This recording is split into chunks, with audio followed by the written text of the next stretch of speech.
ఓం సర్వమంగళమాంగళ్యే శివే సర్వార్థసాధికే శరణ్యే త్ర్యంబకే దేవీ నారాయణే నమోస్తుతే.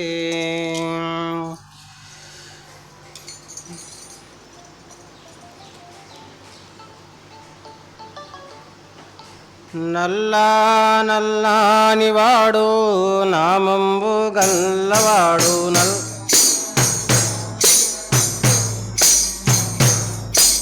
నల్లా నల్లానివాడు నామంబు గల్లవాడు నల్లా నల్లానివాడు నామంబు గల్లవాడు నామంబు గల్లవాడు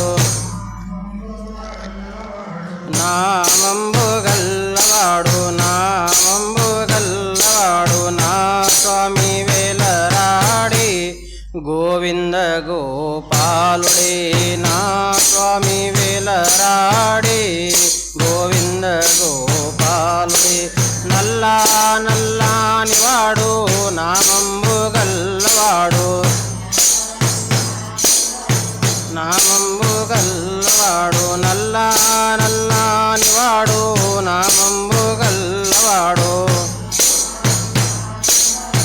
నామంబు గల్లవాడు నామంబు గల్లవాడు గల్లవాడు నామంబు గల్లవాడు నామంబు గల్లవాడు నా స్వామి వేలరాడి గోవింద గోపాలుడే నా స్వామి వేలరాడి గోవింద గోపాలుడే మా మంద పాలు రాగి మందాకేగినాడే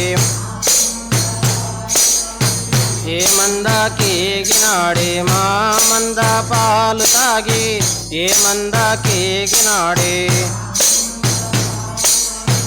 ఏ మందాకేగినాడే ఏ మందాకేగినాడే కేగినాడే మందాకేగినాడే కేగినాడే కన్నులకు కనరాడే గోవింద గోపాలుడే కన్నులకు కనరాడే గోవింద గోపాలుడే కన్నులకు కనరాడే గోవింద గోపాలుడే కన్నులకు కనరాడే గోవింద గోపాలుడే నల్లా నల్లానివాడు నామంబు గల్లవాడు గల్లవాడు నల్లా నల్లానివాడు నామంబు గల్లవాడు నామంబు గల్లవాడు నామంబు గల్లవాడు నామంబు గల్లవాడు నా స్వామి వేలరాడి గోవింద గోపాలుడే నా స్వామి వేలరాడి గోవింద గోపాలుడే మా ఇంటి ఉట్టి మీది వెన్నాను దొంగలించి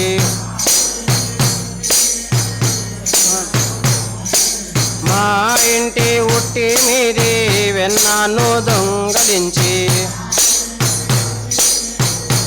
నన్ను దొంగలించి వెన్నాను దొంగలించి దొంగలించి వెన్నాను దొంగలించి దొంగలించి ఏ ఇంట్లో దాగినాడే గోవింద గోపాలుడే ఇంట్లో దాగినాడే గోవింద గోపాలుడే మా ఇంటి ఉట్టి మీదే వెన్నాను దొంగలించి ఉట్టి మీదే వెన్నాను దొంగలించి వెన్నాను దొంగలించి దొంగలించి వెన్నాను దొంగలించి దొంగలించి ఏ ఇంట్లో దాగినాడే గోవింద గోపాలుడే ఇంట్లో దాగినాడే గోవింద గోపాలుడే నల్లా నల్లానివాడు నామంబు గల్లవాడు మూగల్లవాడు నల్లా నల్లానివాడు నామంబు గల్లవాడు నామంబు గల్లవాడు నామంబు గల్లవాడు గల్లవాడు నా స్వామి వేలరాడి గోవింద గోపాలుడే నా స్వామి వేలరాడి గోవింద గోపాలుడే గోవిందుడే గోపాలుడే మన కోరికలను తీర్చేటి కోమలాంగుడే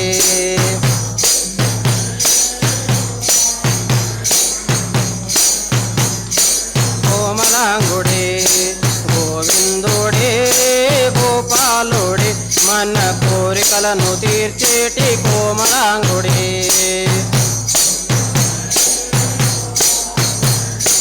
కోరికలను తీర్చేటి కోమలాంగుడే మన కోరికలను తీర్చేటి కోమలాంగుడే తీర్చేటి కోమలాంగుడే రాధారమణ మదన మోహన బృందావన చిన్ని కృష్ణ రాధారమణ మదన మోహన బృందావన చిన్ని రాధారమణ మదన మోహన బృందావన చిన్ని కృష్ణ మదన మోహన బృందావన చిన్ని కృష్ణ బృందావన చిన్ని కృష్ణ బృందావన చిన్ని రాధారమణ మదన మోహన బృందావన చిన్ని కృష్ణ రాధారమణ మదన మోహన బృందావన చిన్ని బృందావన చిన్ని కృష్ణ బృందావన చిన్ని గోవిందుడే గోపాలుడే మన కోరికలను తీర్చేటి కోమలాంగుడే గోవిందుడే గోపాలుడే మన కోరికలను తీర్చేటి కోమలాంగుడే మన కోరికలను తీర్చేటి కోమలాంగుడే తీర్చేటి కోమలాంగుడే నల్లా నల్లానివాడు నామంబు గల్లవాడు నల్లా నల్లానివాడు నామంబు గల్లవాడు నామంబు గల్లవాడు నామంబు గల్లవాడు నామంబు గల్లవాడు గల్లవాడు నా స్వామి వేలరాడి గోవింద గోపాలుడే నా స్వామి వేలరాడి గోవింద గోపాలుడే నా స్వామి వేలరాడి గోవింద గోపాలుడే నా స్వామి వేలరాడి గోవింద గోపాలుడే హరి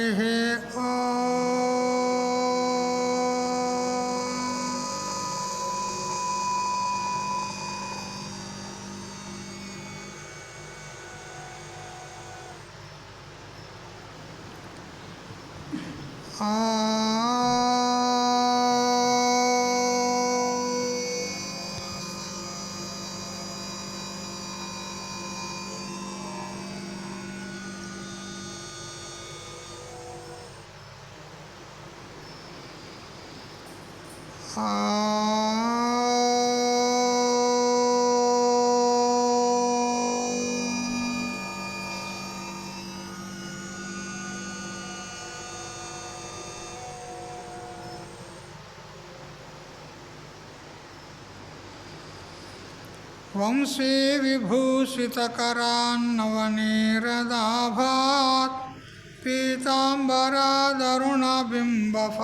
పీతాంబరాదరుణబింబఫలాధరోష్ఠాత్ పూర్ణేन्दुसुन्दरमुखादरविन्दनेत्रात् कृष्णात् परं किमपि तत्त्वमहं न जाने व्याख्यामुद्रिकया लसत्करतलं सद्योगपीठस्थितं वामे जानुतले दधानमपरं हस्तं सुविद्यानिधिं विप्रव्रातवृतं प्रसन्नमनसं पाथोरुहाङ्गद्युतिं पाराशर्यमतीव पुण्यचरितं व्यासं स्मरेत् सिद्धये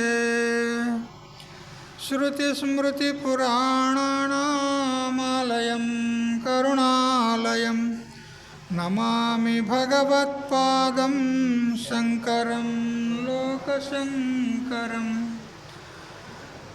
ईश्वरो गुरुरात्मेति मूर्तिभेदविभागिने व्योमवद्व्याप्तदेहाय दक्षिणामूर्तये नमः। युक्ताहारविहाराय विविक्तस्थलवासिने मलयाळयतीन्द्राय ब्रह्मनिष्ठाय ते नमः। गीता भागवताद्वैत तत्त्वामृतस्वरूपिणे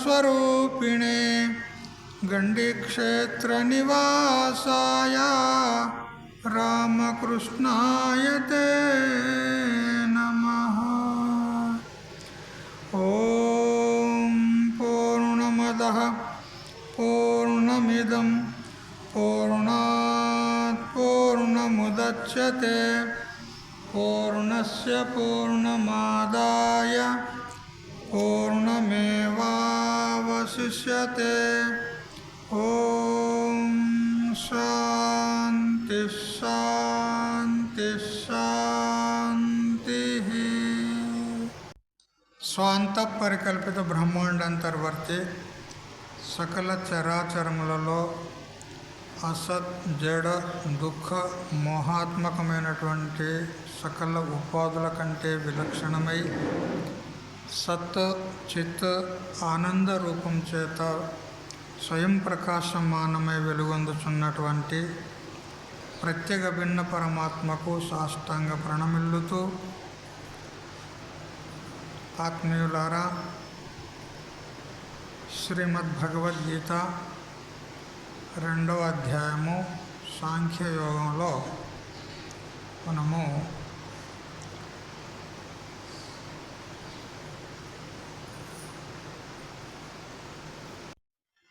17 శ్లోకాల పర్యంతం తెలుసుకున్నాం.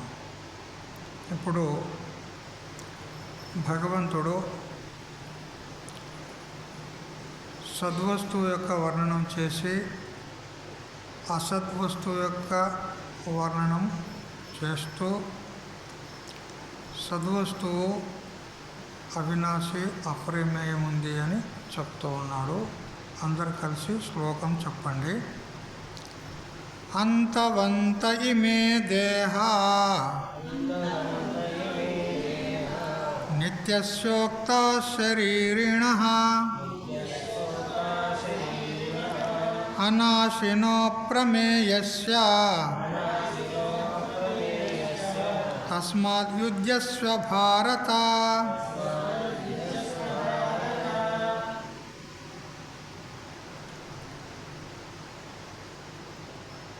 హే భారత అని అర్జునుడిని సంబోధిస్తూ భగవంతుడు అంటున్నాడు,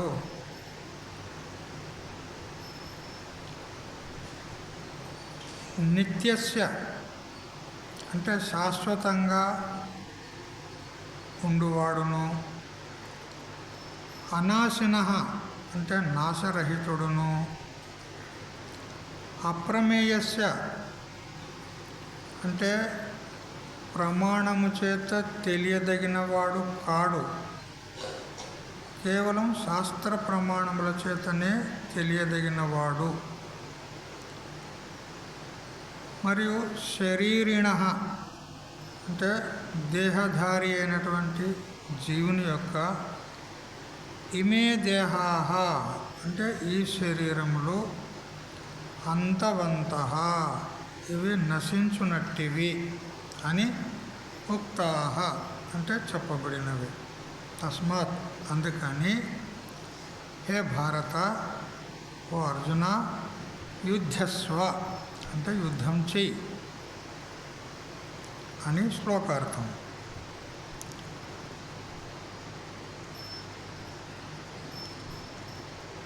ఈ శ్లోకంలో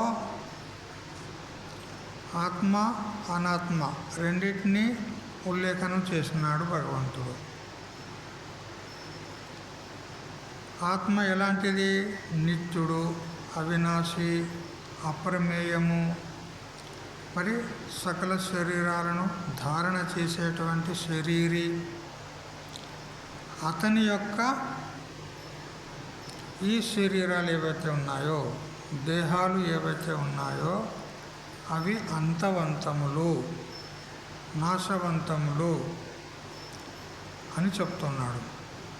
ఇక్కడ శరీరాలను చెప్పేటప్పుడు బహువచనం చెప్పినాడు. ఆత్మని చెప్పేటప్పుడు ఏకవచనం చెప్పినాడు. దీని ద్వారా ఏం తెలుస్తుంది? శరీరాలు అనేకము, ఆత్మ ఏకము అని చెప్పినట్లయింది. ఆత్మలు ఎన్ని అని ఒకవేళ ప్రశ్న పడినట్లయితే ఆత్మ ఒక్కటే.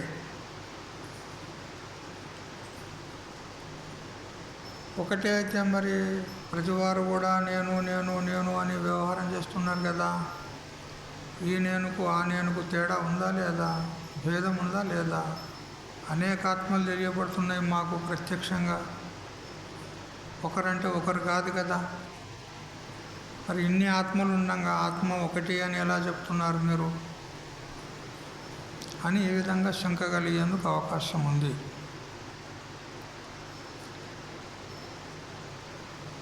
ఆరు బయట మిట్ట మధ్యాహ్నము సూర్యుడు ఆకాశంలో ప్రకాశిస్తున్నాడు. మనం ఇక్కడ అనేక ఘటాలు పెట్టాము, కుండలు, కడవలు పెట్టాము. అన్నిట్లలో నీళ్లు పోసాము. ఇప్పుడు అన్ని కుండల్లో సూర్యుని యొక్క ప్రతిబింబం కనపడుతుంది కదా. సూర్యుని యొక్క ప్రతిబింబం పడుతుందా లేదా? ఇప్పుడు ఎన్ని కుండలు ఉన్నాయి, అనేకమైన కుండలు ఉన్నాయి. ఆ కుండల్లో సూర్య ప్రతిబింబాలు కూడా మనకు అనేకము కనపడుతున్నాయి. ఇప్పుడు సూర్యులు ఎంతమంది అని ఒకవేళ అడిగితే మీరేం చెప్తారు? ఒకటే కదా. మరి ఇంతమంది కనపడుతున్నారు కదా ఇందులో, ఇదేంటిది అంటే సూర్యుని యొక్క ప్రతిబింబాలు ఈ ఘటాలు అనేటువంటి ఉపాధులు అనేకమున్నందువలన మనకు అనేకంగా కనపడుతున్నాయి. కానీ వాస్తవంగా ఉన్నది ఎవరు? ఒక్కటే. అట్లే ఆ శ్రీకాళహస్తిలో అద్దాల మేడ ఉన్నది, మీరు చూసే ఉంటారు. అందులో పోయినట్లయితే మనం ఒక్కలమే 100 మంది కనపడుతుంది. అక్కడ ఇక్కడ చూస్తే ఇటు మన దృష్టి ఎంత తీక్ష్ణం ఉంటే అన్నీ ఎక్కువ కనపడతాయి. అడిగి పోయినాక మన కళ్ళ పరీక్ష చేసుకోవచ్చు. ఒక్కొక్కరు నీకు ఎన్ని ప్రతిబింబాలు కనపడుతున్నాయంటే ఒకడు 10 అన్నాడు అనుకో, ఇంకోడు 12 అన్నాడు అనుకో. ఒకడు 10 అన్నాడు, ఒకడు 12 అన్నాడు. మరి దీన్ని బట్టి ఏం తెలుసుకోవాలి? వీని దృష్టి తీక్ష్ణం ఉంది, వీని దృష్టి మందం ఉంది అని తెలుస్తుంది.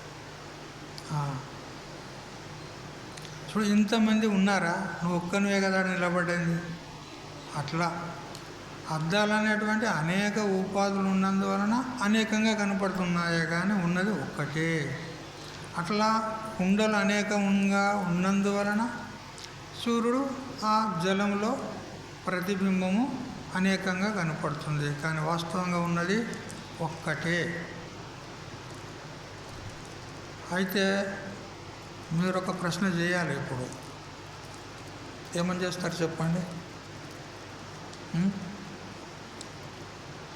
చూడు, ఆత్మ అందరిలో ఒకటే కదా. ఒకటే అన్నప్పుడు ఇప్పుడు నీకు సుఖం కలిగిందనుకో, నాకు కూడా సుఖం కలగాలి. ఆత్మ ఒకటే కదా. నీకు దుఃఖం కలిగిందనుకో, నాకు కూడా దుఃఖం కలగాలి. కలగదా? ఎందుకు? ఆత్మ ఒకటే కదా. మరి ఆత్మ ఒకటే అయినప్పుడు ఆత్మకు కలిగిన ఆ సుఖము ఈ ఆత్మకు కూడా కలగాలి కదా. కలగది. ఎందుకు కలగది?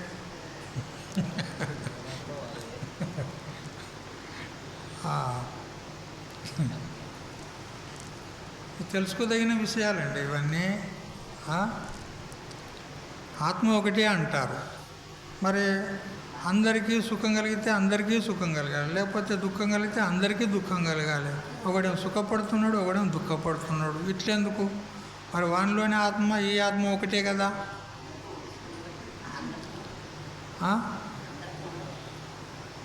అందరికీ ఉండయా? ఎందుకు అని అంటే ఈ సుఖ దుఃఖాలు ఆత్మధర్మాలు కావు. ఒకవేళ ఆత్మధర్మాలు అయితే అందరికీ ప్రతీతి అవుతుండే. ఈ సుఖ దుఃఖాలు ఆత్మధర్మాలు కావు, మరేమి అంతఃకరణ ధర్మాలు, మనసు ధర్మాలు. అందుకని ఎవని మనసు వానికే ఉంటుంది, కానీ ఆత్మ మాత్రం ఒకటే.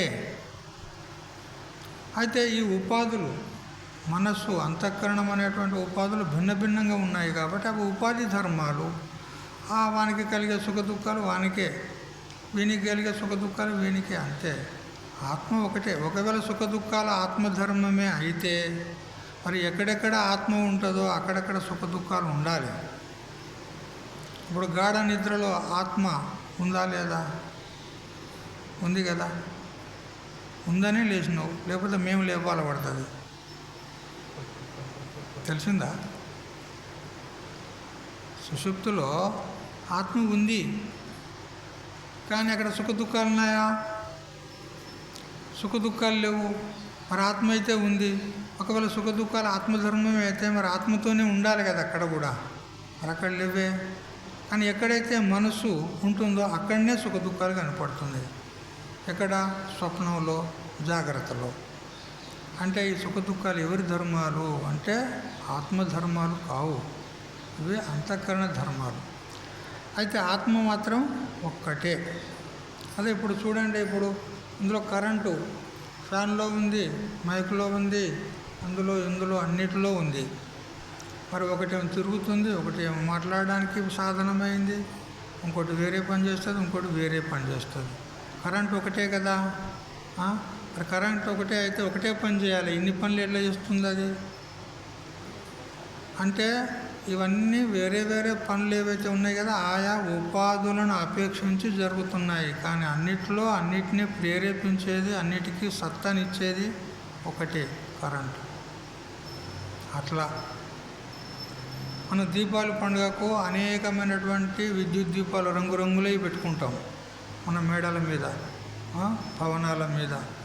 ఎర్రయి, తెల్లయి, పచ్చయి అనేక రకాలుగా పెట్టుకుంటాం కదా. ఇప్పుడు ఎరుపు, తెలుపు, నలుపు అనేటువంటిది ఎవరి ధర్మం చెప్పండి? బల్బు యొక్క ధర్మం. కరెంట్లో అది ఒకటే, అన్నిటిని ప్రకాశించేది ఒకటే, దానిలో ఎరుపు నలుపు ఏమీ లేదు. మరి ఈ ఎరుపు, నలుపు, తెలుపు ఇవన్నీ ఎవరి ధర్మాలు? బల్బు యొక్క ధర్మాలు, అంతే. బల్బులో ఉన్నాయి ఇవన్నీ, కరెంటు మాత్రం ఒకటే. అట్లా ఆత్మ అందరిలో ఉన్నది ఒక్కటే. అయితే ఒకరికి సుఖ దుఃఖం కలిగితే అందరికీ కలగాలి అనేటువంటి ఆపత్తి ఏమీ రాదు. ఎందుకంటే ఉపాధులు, అంతఃకరణాలు, మనస్సులు భిన్న భిన్నంగా ఉన్నాయి. అయితే ఈ శరీరాలు ఏవైతే ఆత్మకు మనం చెప్తూ ఉన్నామో ఇవన్నీ కూడా అంతవంతములు అని చెప్పినాడు భగవంతుడు. అంటే అంతమైపోయేటి అని తాత్పర్యం. అయితే అంతమైపోతాయి అనేది ఈ శబ్దము చచ్చిపోతుంది అనే అర్థం కాదు ఇక్కడ. ఈ విషయం అర్జునుడికి తెలియదా? మరి ఆ తెలిసిన విషయమే చెప్పాలన్నా ఇక్కడ భగవంతుడు? మరి ఏం చెప్పే తాత్పర్యం ఉన్నది ఇక్కడ? అంతవంతములు అని అంటే ఇవి మిథ్యా, ఇవి అసత్తు అని తెలుసుకోవాలి, అంతే. ఎందుకంటే ఇప్పుడు ఈ శరీరం అంతమైనా కానీ జీవునికి జ్ఞానం కలగకపోతే ఇంకో శరీరం వస్తుందే కదా. మరి అంతవంతం అని ఎట్లా అంటావు? తాత్పర్యం ఏంది అంటే ఇవి సత్యములు కావు, ఇంత చెప్పేది ఉన్నది. ఈ శరీరాలు సత్యములు కావు. ఏ విధంగా ఆత్మ ఎల్లప్పుడూ సత్యమై ఉన్నదో అట్లా ఇవి సత్యములు కావు. మరేమిటి అంటే మిథ్యా. మిథ్యా అంటే ఏమన్నట్టు? అంటే ఇట్లా కనపడి అట్లా మాయమైపోయేటి అని అర్థం, అంతే. ఏ విధంగా అంటే స్వప్న పదార్థాల వలె కళలో అనేక పదార్థాలు మనకు కనపడతాయి, కానీ సత్యంలా కావు, లేస్తే కనపడవు మళ్ళా. అదేవిధంగా ఈ శరీరాలు కూడా ఇప్పుడు కనపడుతున్నాయి, కానీ కాలాంతరంలో మాయమైపోతాయి. అందుకని ఇట్లా కనపడి అట్లా మాయమైపోయేటువంటి పదార్థాలకు మిథ్యా అంటారు. అవే ఇక్కడ చెప్తున్నాడు భగవంతుడు, అంతవంతములు అని. అయితే ఈ అంతము 3 రకాలుగా ఉంటుంది. దేశము చేత అంతము, కాలము చేత అంతము, వస్తువు చేత అంతము. సులభంగా చెప్తాను. ఇప్పుడు మన శరీరం ఉంది. ఇప్పుడు ఇంత ప్రదేశంలో ఈ శరీరం ఇప్పుడు ఇక్కడ ఉంది. ఆ ప్రదేశంలో ఉందా ఇప్పుడు ఈ శరీరము? లేదు కదా. అంటే ఇది ఒక దేశానికి మర్యాదితమై ఉంది, అన్ని దేశాల్లో లేదు. అంతటా ఉందా? లేదు. ఏదో ఒక పరిచ్ఛిన్నమైనటువంటి దేశానికి మర్యాదితమై సీమితమై ఉన్నదన్నమాట. దీనికి ఏమంటారు? దేశము చేత అంతము అంటారు. ఇక కాలము చేత అంతము, కాలం చేత నాశనం అవుతుంది, లేదా కాలం చేత పరిచ్ఛిన్నం ఉన్నది. అంటే ఎట్లా? అంటే ఈ శరీరం ఉత్పత్తికి పూర్వం ఉన్నదా? పుట్టక ముందు ఉన్నదా ఈ శరీరము? లేదు. మరణించిన తర్వాత ఉంటుందా? ఉండదు. అంటే ఈ మధ్యకాలానికి మాత్రమే పరిమితమైనటువంటిది ఈ శరీరము, అన్ని కాలాల్లో లేదు. అందువల్ల ఇది కాలం చేత మర్యాదితమైనటువంటిది, ఒక కాలానికి మాత్రమే చెందింది, అన్ని కాలాలకు చెందింది కాదు ఈ శరీరం. అందువల్ల ఇది కాలం చేత పరిచ్ఛిన్నమైనటువంటిది, మర్యాదితమైనటువంటిది. మరియు వస్తువు చేత పరిచ్ఛిన్నము. ఇప్పుడు ఈ శరీరం అనేది ఒక వస్తువు, ఈ కుర్చీ అనేది ఒక వస్తువు. ఇప్పుడు శరీరం అంటే కుర్చీ కాదు, కుర్చీ అంటే శరీరం కాదు. కుర్చీలో శరీరం లేదు, శరీరంలో కుర్చీ లేదు. అంటే ఏ వస్తువుకు ఆ వస్తువు దేని పాటికి అదే ఉంది, అంతే కదా. అందుకని ఆ వస్తువు చేత ఈ వస్తువు మర్యాదితమైంది, దీనికి ఇదే, దానికి అదే. ఇది వస్తు పరిచ్ఛేదం అంటారు. ఈ విధంగా అంతము అనేది 3 రకాలుగా ఉంటుంది. నా వ్యాపిత్వాద్ దేశతో అంతో నిత్యత్వాద్ నాపికాలత నా వస్తుతోపి సార్వాత్మ్యాద్ ఆనంత్యం బ్రహ్మణస్త్రిద అని వేదాంత పంచదశలో శ్రీ విద్యారణ్య గురుదేవులు 3వ ప్రకరణంలో 35వ శ్లోకంలో చెప్తాడనమాట. ఇక ఆత్మ విషయంలోకి వస్తే, ఆత్మ ఎట్లుంది? అనాశన, దానికి నాశనం లేదు. అంటే ఈ నాశనం కూడా 2 రకాలు ఉంటుంది. ఇప్పుడు చూడండి, ఒక ఆయనకు బాగా జ్వరం వచ్చిందనుకోండి, టైఫాయిడ్ జ్వరం వచ్చిందనుకోండి, అప్పుడు ఆయన శరీరం ఏమవుతుంది? బక్క చిక్కిపోతుంది కదా, బక్క చిక్కిపోతాడు. అయితే అతని బంధువులు వచ్చి, ఏమ్రా ఎట్లా నాశనం అయిపోయినవరా నువ్వు అంటారు. శరీరం పాడైపోయింది కదరా అంటారు. అంటే అదొక రకమైన నాశనమే కదా. అంటే స్వరూపం చేత నాశనం కాలే, బక్క చిక్కింది అంతే. అంటే వ్యయం అయ్యింది, తరిగింది శరీరం, బాగా లావుగా ఉన్న శరీరం బక్క చిక్కింది. అంటే శరీరం తరిగింది, వ్యయమైంది. ఇది ఒక రకమైనటువంటిది. ఇక స్వరూపం చేత మరణిస్తే అదొక నాశనం కదా. ఇట్లా నాశనం 2 ప్రకారాలు కూడా చెప్పవచ్చు. అయితే ఆత్మకు ఈ 2 విధాల నాశనము లేదు. ఆత్మ ఒకసారి దొడ్డుగా ఒకసారి బక్కగా అవుతుందా? పోనీ అది దొడ్డుగా బక్కగా కావాలంటే అది ఒక సావయవ పదార్థం అయితే, మన శరీరం వలె ఒక పదార్థం అయితే దొడ్డుగానో సన్నగానో పొడుగో పొట్టో దొడ్డు ఏదో సన్నం ఉంటుంది. కానీ దానికి సావయవ పదార్థమే కాదు, దానికి ఆకారమే లేదు. ఇప్పుడు ఈ ఆకాశం ఉంది, ఈ ఆకాశం ఎప్పుడైనా దొడ్డుగా సన్నగా అయినట్టుగా మీకు కనపడిందా? ఎందుకు? వ్యాపకం ఉన్నది వస్తువు. అది ఏది వ్యాపకం ఉంటుందో అది ఏ విధమైనటువంటి వికారాలు కలిగింది ఉండదు. కానీ శరీరాదులో ఇవి సావయవ పదార్థాలు కాబట్టి వీటికి వికారం ఉంది. అవి ముందు చెప్తాడు, నా జాయతే మ్రియతే అనే శ్లోకంలో షడ్భావ వికారాలు ఉంటాయి. అందుకని స్వరూపం చేత శరీరము సావయవ పదార్థం కాబట్టి దీనికి షడ్భావ వికారాలు ఉంటాయి. అస్థి, జాయతే, వర్ధతే, విపరిణమతే, అపక్షయతే, వినశ్యతి అని. కానీ ఆత్మ అది నిర్గుణము, నిరాకారము, నిరవయవము. ఇట్లాంటి ఆత్మకు ఏ విధమైనటువంటి వికారాలు కానీ నాశాలు కానీ ఉండవు. మరియు ఈ ఆత్మ ఎటువంటిది అంటే అప్రమేయము. అంటే ప్రమేయము కాదు, అప్రమేయం ఉన్నది.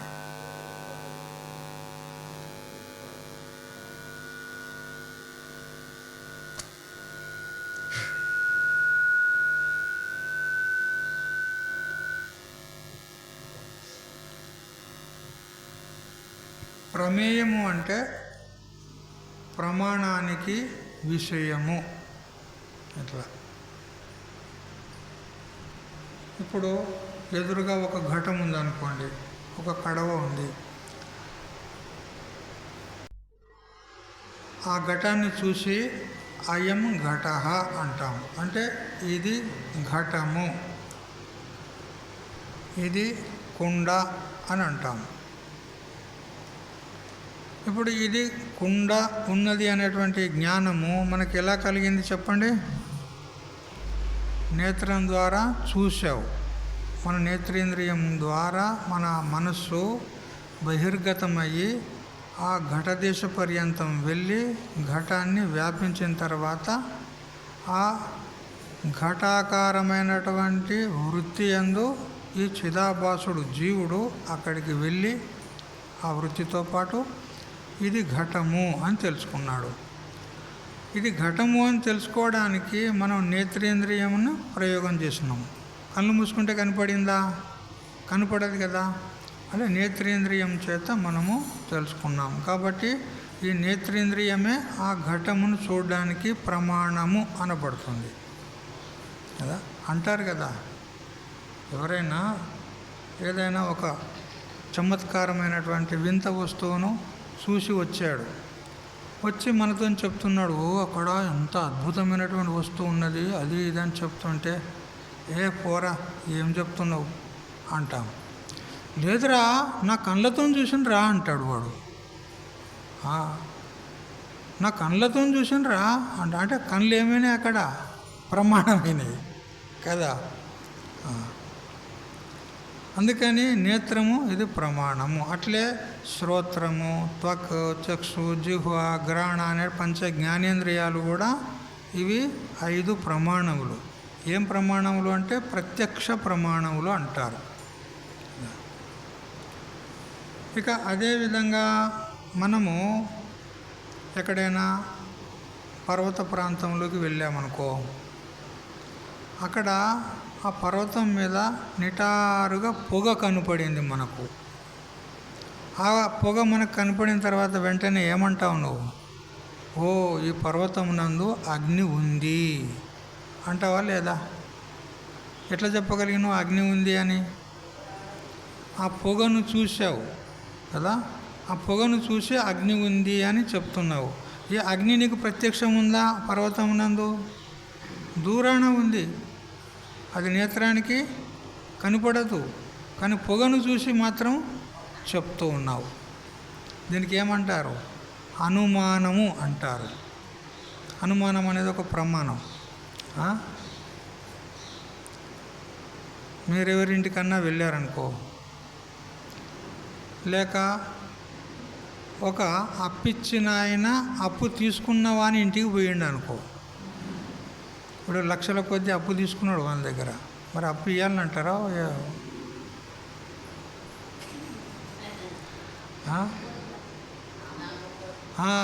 అందరికి ఎరికే కదా, మంచిగా అనుభవాలు బాగున్నాయి కదా.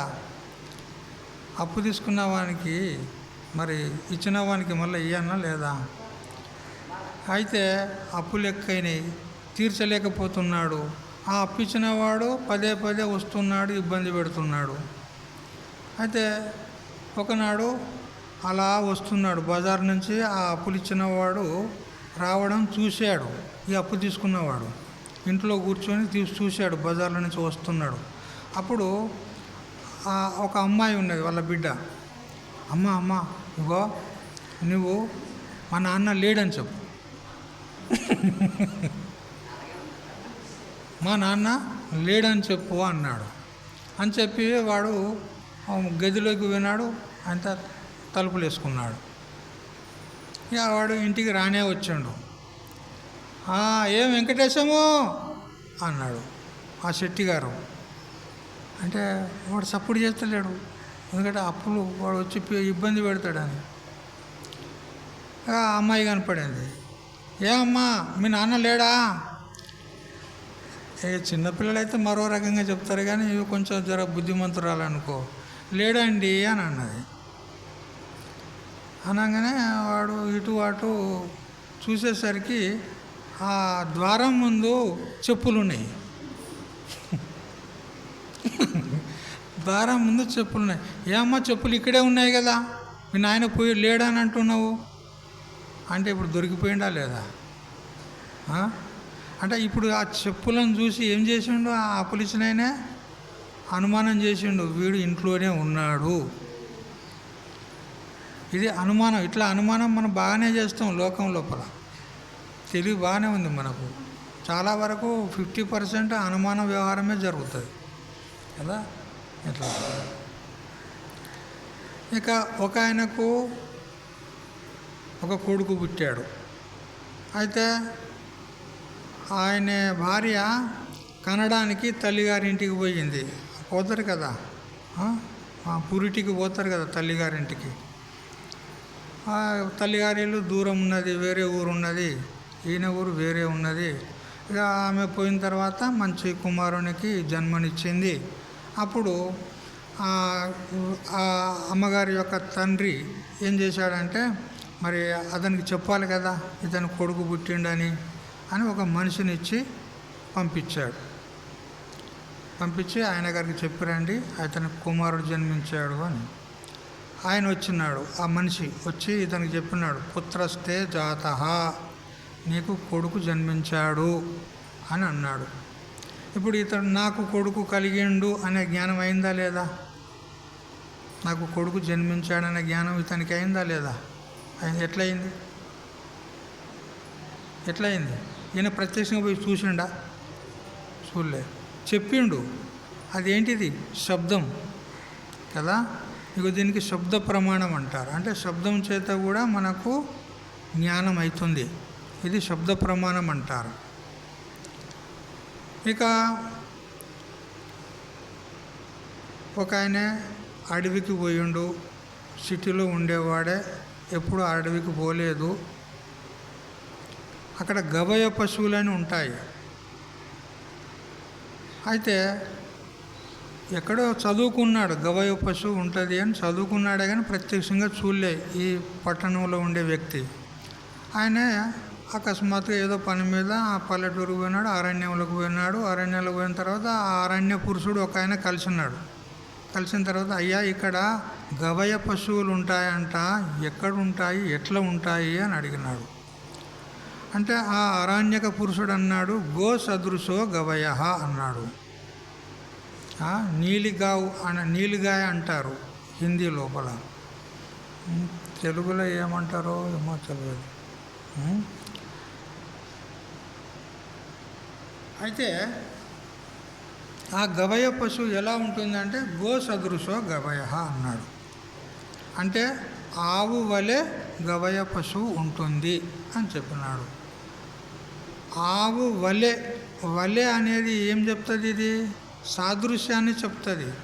అంటే ఆ ఆవుకు ఏ విధంగా తోక ఉంటుందో, కొమ్ములు ఉంటాయో, చెవులు ఉంటాయో, కన్నులు ఉంటాయో, కాళ్ళు ఉంటాయో, సేమ్ అట్లనే ఉంటుంది. అంటే ఆ పశువు అంటే ఈ గోవు కాదు, గోవు అంటే ఆ గవయ పశువు కాదు. భేదం ఉంది, కానీ లక్షణాలు మాత్రం సమానంగా ఉంటాయి కదా. ఈ సమాన సాదృశ్యమే దీనికి ఏమంటారు? ఉపమానము అంటారు. ఏమంటారు? ఉపమానం అంటారు. అంటే ఒక వస్తువుని చెప్పాలంటే ఉపమానం ఇచ్చి చెప్పాలి. గవయ పశువు ఏ విధంగా ఉంటుంది అని అంటే ఆవు అనేటువంటి ఉపమానాన్ని ఇచ్చి చెప్పినాడు అన్నమాట. అయితే సమాన ధర్మాలు ఉంటాయి, కానీ అన్నీ సంపూర్ణంగా ఉండవు. సంపూర్ణంగా సమాన ధర్మ, కొంత భేదం ఉంటుంది. ఎందుకంటే భేదం లేకపోతే మరి అది గవయ పశువు, ఇది గోవు అని ఎట్లా అన్నారు? అన్ని సమానం అంటే గోవే అనాలి, లేదా గవయమే అనాలి. కానీ అది గవయము, ఇది గోవు అని ఎందుకన్నారు? అంటే కించిత్ ధర్మాలు భిన్నంగా ఉన్నాయి, కానీ ఎక్కువ ధర్మాలు ఆవు వలనే ఉంటాయి. మరి ఆ గవయ పశువుకు ఈ గోవుకు భేదం ఏమున్నది అంటే, ఈ గోవుకు గంగడోలు ఉంటుంది, మెడ కింద గంగడోలు ఉంటుంది కదా, వేలాడే చర్మ విశేషం. మీరేమంటారు ఇక్కడ? ఏమంటారు?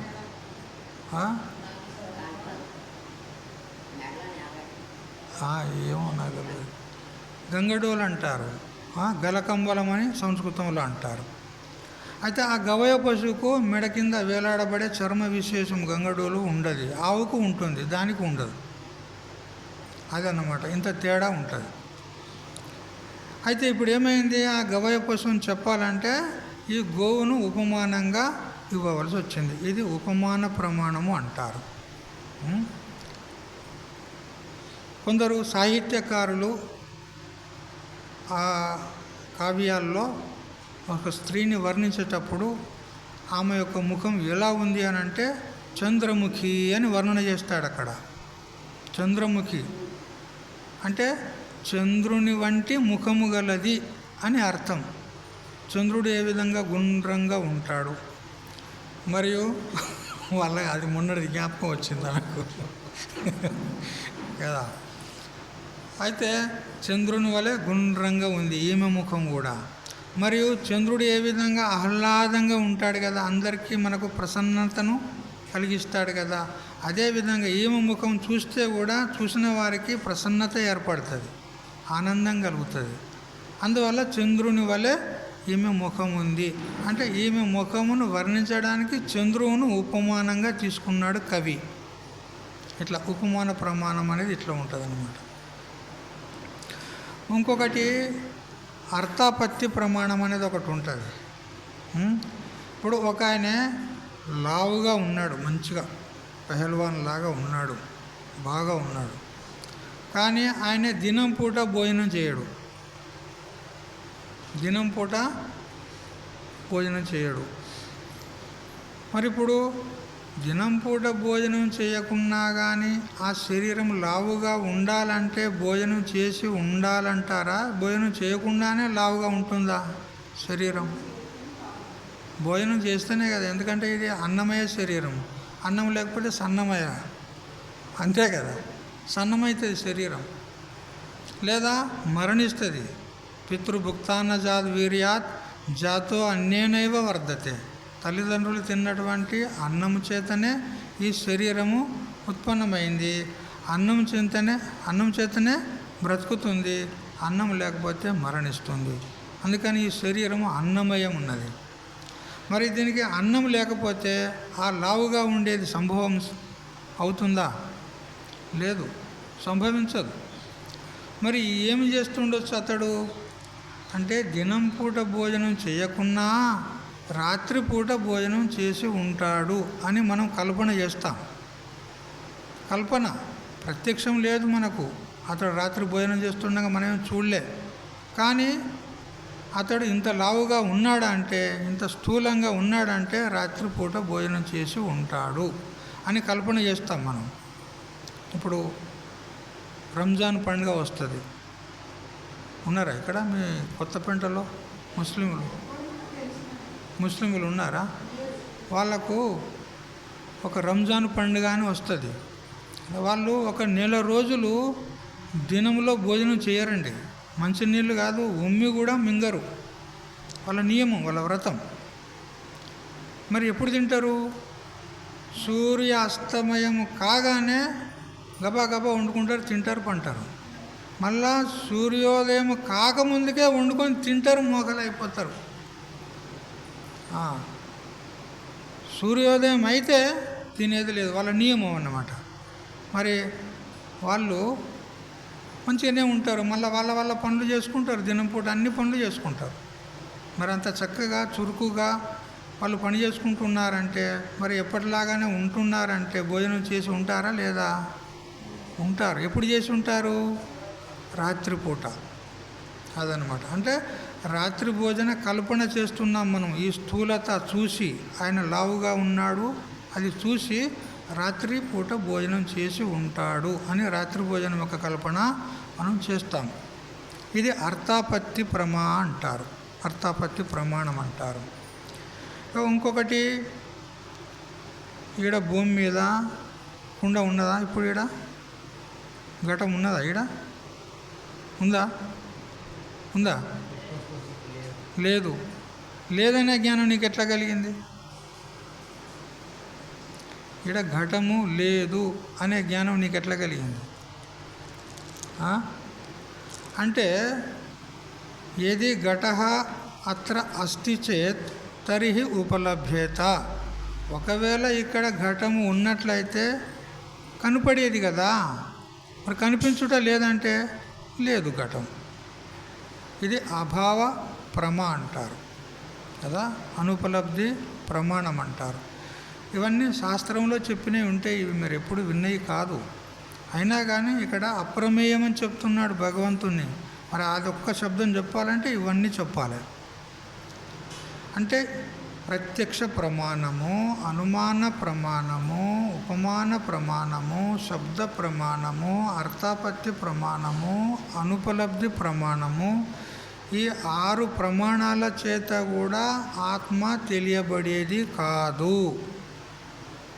అందుకనే ఆత్మ అప్రమేయం ఉన్నది.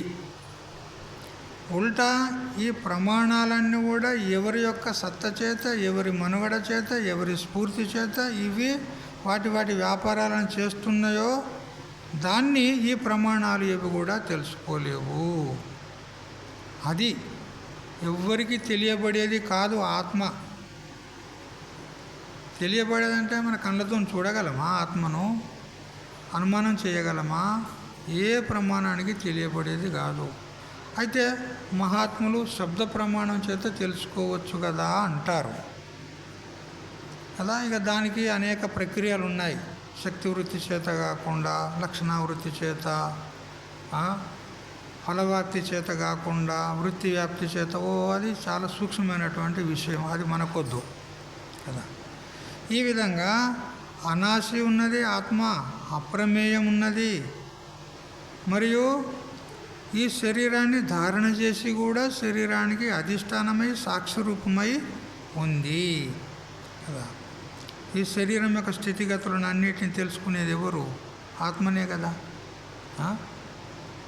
ఎట్లా ఇటువంటి ఆత్మ ఏదైతే ఉందో ఇది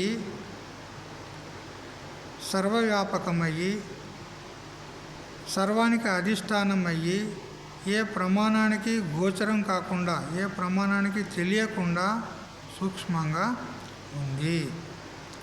అయితే ఈ జ్ఞానము కలిగి మనము లోకంలో వ్యవహారం చేయాలి. ఏ జ్ఞానం? ఆత్మజ్ఞానం. అన్నీ తెలిసి లోకంలో మనము ప్రారబ్ధానుసారంగా శరీరం ద్వారా వ్యవహారము చెయ్యాలి. ఒక ఆత్మజ్ఞానం లేకపోతే ఏ జ్ఞానం ఉన్నా కానీ ఏం ఉపయోగం లేదు, ఏం లాభం కదా. ఇప్పుడు ఎన్నో శాస్త్రాలు ఉన్నాయి. ఖగోళ శాస్త్రం ఉంది, భూగోళ శాస్త్రం ఉంది, మరి జీవశాస్త్రం ఉంది, ఇంకా అర్థశాస్త్రం ఉంది, సంగీత శాస్త్రం ఉంది, ఎన్నో శాస్త్రాలు, మొత్తం 64 కళలు ఉన్నాయి. అయితే ఎన్ని విద్యలు ఉన్నా, ఎన్ని శాస్త్రాల యొక్క జ్ఞానం ఉన్నా ఆత్మజ్ఞానం లేకపోతే ఎందుకు పనికిరాం మనం? ఎందుకు పనికిరాం? ఎందుకు పనికిరామంటే మంచిగా డబ్బులు సంపాదిస్తారు మా కొడుకులు, మా మనుమలు అని అంటారు. మీరు మంచిగా చదువుకున్నారు, కంప్యూటర్ నేర్చుకున్నారు, ఫారెన్ పోయినరు, అమెరికా పోయి పైసలు సంపాదిస్తే ఎందుకు పనికిరాని అంటావు? లక్షల పైసలు సంపాదిస్తాడు. ఆ పైసలు నీకేమైనా మోక్షాన్ని ఇస్తాయా? మరి మోక్షం లేకపోతే ఇక మన బతికేం బతుకు? అది ఏం ఉపయోగము? అసలైన విద్య లేకపోతే ఈ విద్యలన్నీ అంటారు కదా, కోటి విద్యలు కూటి కొరకు ఉపయోగపడతాయి, కానీ మోక్షానికి ఉపయోగపడేటివి కావు. ఒక సౌకారి శెట్టి వైశ్యుడు, ఆయన ఒక ఊరికి వెళ్ళాలని ప్రయాణమై పోయినాడు.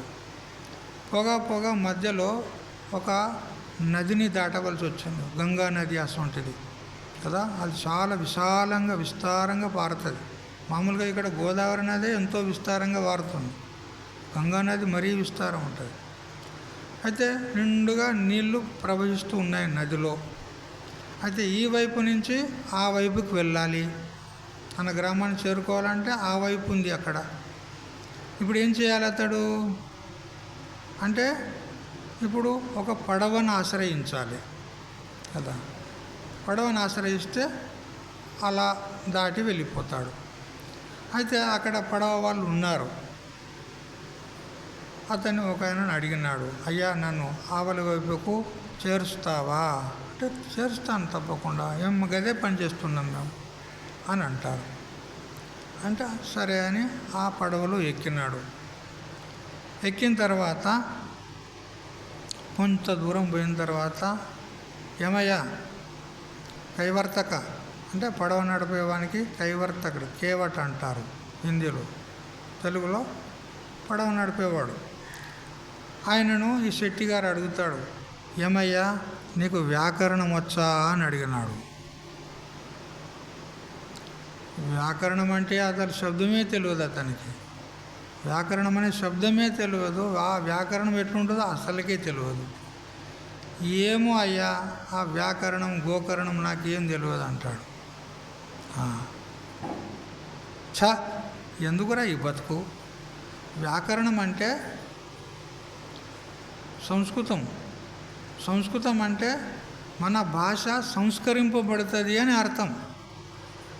అంటే మనం మాట్లాడేటప్పుడు కర్త, కర్మ, క్రియా విశేషణాలు, కర్తృ విశేషణాలు, కర్మ విశేషణాలు అన్నీ జోడించి ఒక మంచి క్రమ పద్ధతిలో మనం శబ్ద ఉచ్చారణ ఏ విధంగా చేయాలో ఆ వ్యాకరణ శాస్త్రం నేర్పుతుంది. అంటే మన భాష శుద్ధి అవుతుంది వ్యాకరణం నేర్పిస్తే. నువ్వు ఒకవేళ వ్యాకరణం రాకపోతే భాష శుద్ధే కాదు. ఎందుకురా నీ బతుకులో నీ జీవితము ఒక 1/4 అంటే ఒక 25 వంతు నీ జీవితం వేస్ట్ అయిపోయిందిరా అంటాడు. మరి వానికి ఏం చేయమన్నావు? వాడు తెల్లారు లేస్తే గదే పని చేసుకుంటూ ఉంటాడు, ఏదో ఆ పడవ నడుపుకుంటాడు. ఎవడన్నా ఇంత పైసలు 2 పైసలు 3 పైసలు ఇస్తే ఆయన జీవితం గడుపుకుంటాడు. ఎక్కడ పోయిండు వాడు వ్యాకరణానికి? సరే అయ్యా అయితే అనుకుంటాడు. ఇంకాస్త కొంత దూరం పోయిన తర్వాత, ఎవరా టైం ఎంత అయింది చెప్పురా అంటాడు. వాని దగ్గర టైం యాడ్ ఉన్నది, నా దగ్గర టైం పీస్ ఏది గడియారం నా దగ్గర లేదయ్యా అంటాడు. ఏమరా ఎంత మురుకునివరా నువ్వు? ఈ వర్తమాన పరిస్థితుల్లో కింద పోరాళ్ళు గడియారం పెట్టుకొని వాళ్ళు ఉంటున్నారు. ఇంత జ్ఞానం లేదురా నీకు?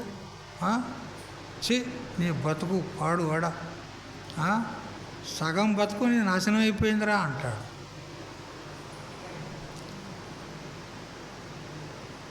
ఇంకా కొంచెం వీళ్ళు పోయేది కూడా 25 వంతు 6 ఇంతవరకు పోయినరు. ఇప్పుడు 35 వంతు దగ్గర పోయినరు వీళ్ళు పోయేది కూడా. ఇక 25 వంతు అయితే బయటపడతారు. అక్కడికి పోయినాక మళ్ళీ అడుగుతాడు, ఏమరా ఈరోజు వార్తల లోపల ఏం విశేషాలని చెప్పరా అన్నాడు. వార్తాపత్రిక చదివినవా ఈరోజు అన్నాడు. ఏం వార్తలు నాయన, నాకు ప్రపంచం తెలియదు, వార్తలు తెలియదు, ఏమీ తెలియదు నాయన. చీచి ఎంత మురుకుడురా నువ్వు? ఈ వర్తమాన యుగంలో పత్రికలన్నీ వెలువడి మొత్తం ప్రపంచ వార్తలన్నీ కూడా మొత్తం ప్రపంచమంతా వ్యాప్తంగా ప్రసరిస్తూ ఉంటే నీకు ఏ వార్తలు తెలియ అంటే ఏమరా నువ్వు? నీ జీవితం 35 నాశనం అయిపోయిందిరా అంటాడు.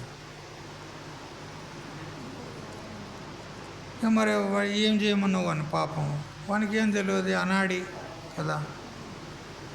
ఏం గప్పున ఊకున్నాడు. ఇక ఇంకాస్త 25 వంతు ఉన్నది దాటేది. అంతలో నది ఉధృతమైంది. పైనుంచి వర్షం పడింది, నది ఉధృతమైంది, కల్లోలమవుతుంది. నది పడవ ఉక్కిరి బిక్కిరి అవుతుంది. ఇక అది మునగడానికి సిద్ధం ఉన్నది. ఇక తప్పదిగా మునిగిపోతుంది. అప్పుడు ఆ పడవవాడు ఈ శెట్టితో అన్నాడు, ఏం శెట్టి గారు, నీకు ఈత విద్య వచ్చా అన్నాడు. రాదురా అన్నాడు. ఛీ, నీ బతుకు పాడుగా అన్నాడు వాడు. వాడు వీణ్ణి అన్నాడు కదా, ఛీ, నీ బతుకు పాడుగా. ఈత నేర్చుకొని నదిలో దిగాలి, కానీ ఈత నేర్వకుండా నదిలో దిగితే నీ బతుకు, నాది 30 వంతు నాశనం అయితే నీది సర్వనాశనం అయిపోయింది అన్నాడు కదా. నీ బతుకు సర్వనాశనం అయిపోయింది, ఇక సావు అన్నాడు. వాడు పడవ నుంచి దుంకిండు. వాడు ఈదుకుంటూ వాడు బయట పడ్డాడు. వీడు గోవిందో హరి గంగార్పణం అయిపోయినాడు. చూసారా? ఇప్పుడు ఏ విద్య కావాలి చెప్పండి? ఈత విద్య, అంతే కదా. ఈ నదిని దాటాలంటే ఈత విద్య కావాలి. అట్లా ఈ సంసారం అనే నదిని దాటాలంటే మనకే విద్య కావాలి? సంసారం అనే భవనది, ఈ నదిని దాటాలంటే ఏ విద్య కావాలి? బ్రహ్మ విద్య, ఆత్మ విద్య, అధ్యాత్మ విద్య, అది కావాలి మనకు. అది లేకపోతే ఎన్ని విద్యలున్నా ఏం ఉపయోగం లేదు. అన్య విద్యా పరిజ్ఞానం అవశ్యం నశ్వరం భవేత్. బ్రహ్మ విద్యా పరిజ్ఞానం బ్రహ్మ ప్రాప్తికరం నృణాం. మనకు సుఖరహస్యోపనిషత్తు చెప్తుంది.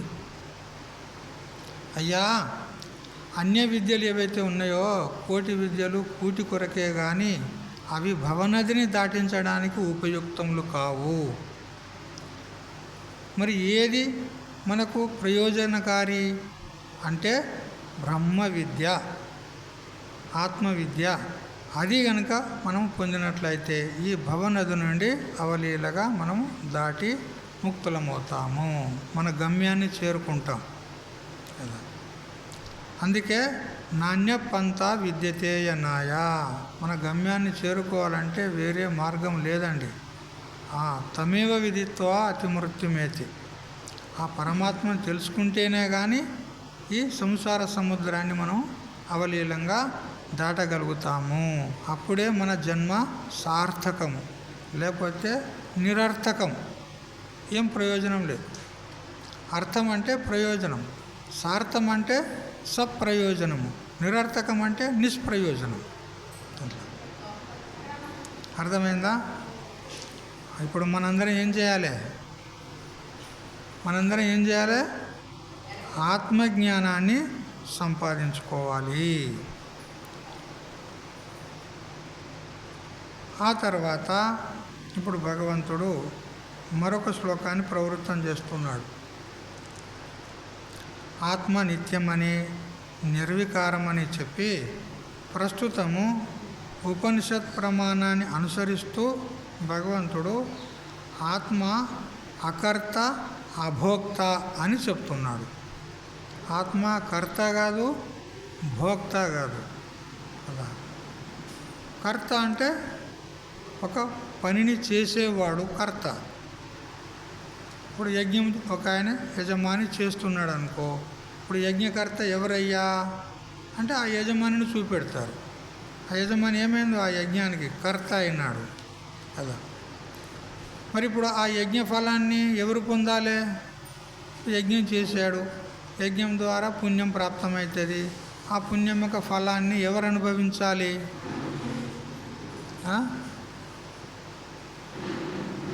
అయితే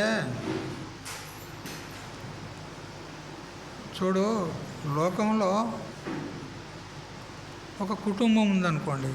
కుటుంబంలో 4-5 సభ్యులు ఉన్నారు. అందరు ఆడపిల్లలే. అతనికి 3 ఆడపిల్లలు, భార్య భర్తలు, 5 ఉన్నారు. ఆ భార్య బయట పోయి ఎక్కడ పనిచేయదు, పిల్లలు చదువుకుంటారు. వాళ్ళేం పని చేసి పైసలు ఇచ్చేటోళ్ళు కాదు. ఇప్పుడు మరి వీళ్ళందరినీ పోషించాలంటే బాధ్యత ఎవరిది చెప్పండి? యజమానిది, అవునా లేదా? ఇక యజమాని ఇక వాడు గాడిదలాగా పని చేయాలి. ఇక తప్పది. ఏం చేస్తావు కదా. పని చేస్తాడు, పైసలు వేస్తాడు, పోషిస్తాడు. అంటే అతడు కర్త అయ్యిండు. ఇప్పుడు వీళ్ళేమైనరు భోక్తలైనరు, అనుభవించేవాళ్ళు. వాడు కర్త, వీళ్ళు భోక్తలైనరు. వాడు తెస్తే వీళ్ళు తింటారు, అంతే కదా. కొందరు అంటారు, ఇక అంటే విడ్డూరంగా ఉంటుంది కానీ, నువ్వు తెస్తే వండి పెడతా, చస్తే ముండబోస్తా అంటుంది అంటాం కదా. గట్ల ఉన్నారు కొంతమంది. అర్థమైందా? నువ్వు తెస్తే వండి పెడతా, చస్తే ముండబోస్తా, అంతే, నాకేం సంబంధం లేదు, నువ్వు ఎట్లా చేసుకుంటావో చేసుకో అంటాడు. ఇప్పుడు ఏమైంది? అతడు కర్త అయిండు, ఈమె భోక్త అయింది.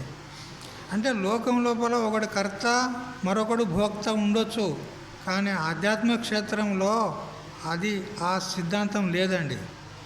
ఎవడు కర్త ఉంటాడో వాడే భోక్త. ఇప్పుడు యజ్ఞం చేశారనుకోండి, ఆ యజ్ఞకర్తకు కలిగినటువంటి పుణ్యం యొక్క ఏదో ఫలం ఉంటుందో ఆ సుఖము, అది ఎవరు అనుభవించాలి?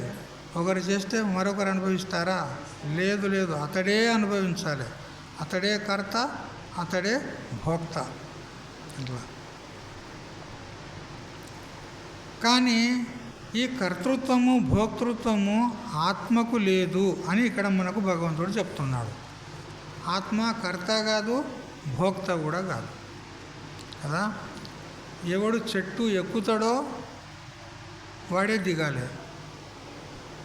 ఎక్కనోనికి ఎక్కింది లేదు, దిగింది లేదు కదా, టెన్షనే లేదు. వాడు ఎక్కిండనుకో, వాడు మళ్ళీ దిగాలి, తప్పదు.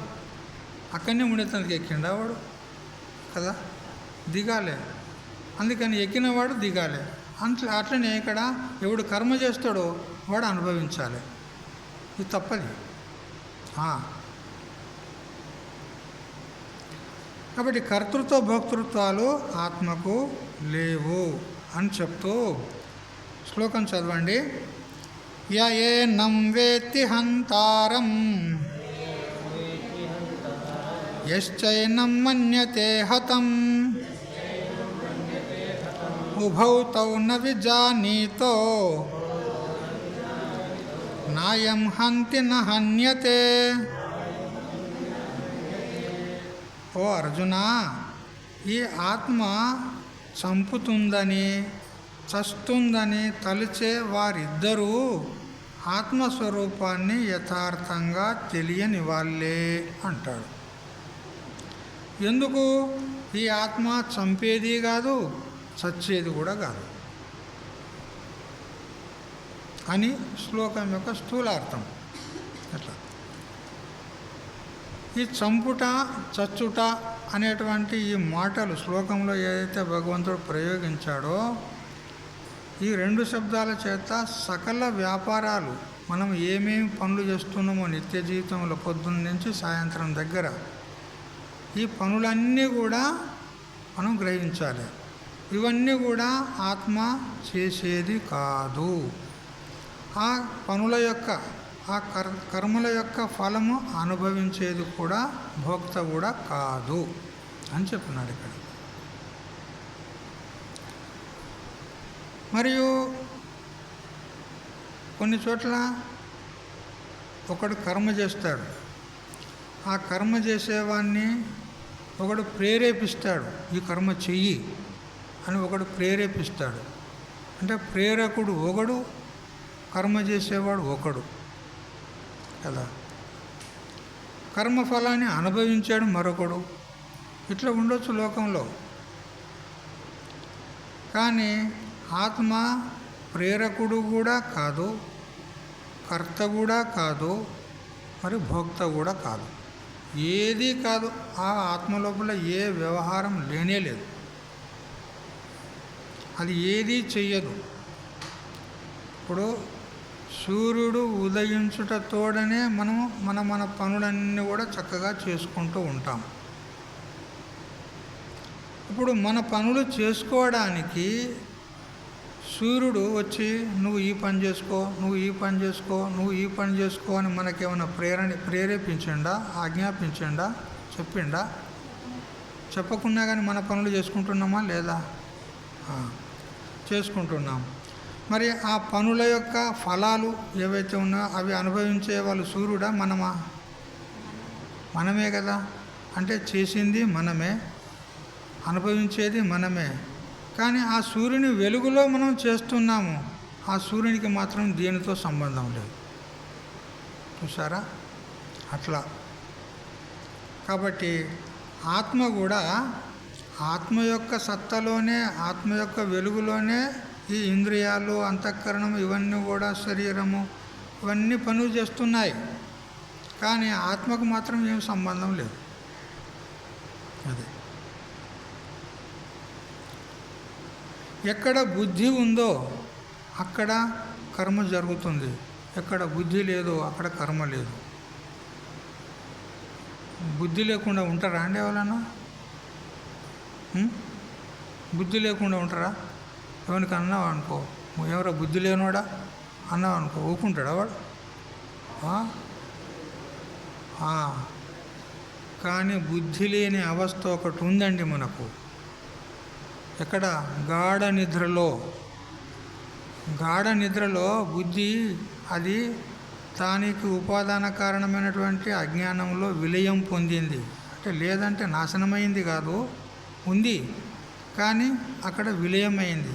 అది ఇప్పుడు పని చేయదు అన్నప్పుడు అది లేదని చెప్పుకోవాలి. మరి బుద్ధి లేదు, అక్కడ ఏ క్రియ లేదు. ఏమైనా వ్యాపారం ఉందా? చూస్తున్నావా, చేస్తున్నావా, నవ్వుతున్నావా, మాట్లాడుతున్నావా, పోతున్నావా, వస్తున్నావా? గాఢ నిద్రలో హాయిగా పడుకున్నావు, అక్కడ ఏ వ్యాపారం లేదు. ఎందుకు? బుద్ధి లేదు. కానీ ఎప్పుడైతే స్వప్నము లేదా జాగ్రత్త వచ్చిందనుకో అక్కడ బుద్ధి ఉంది, అప్పుడు అన్ని పనులన్నీ చేస్తూ ఉంటున్నాం. అంటే బుద్ధి ఎక్కడెక్కడ ఉందో, మనసు ఎక్కడెక్కడ ఉందో అక్కడ పనులు అవుతున్నాయి. మనసు లేని చోట పనులు అవుతలేవు.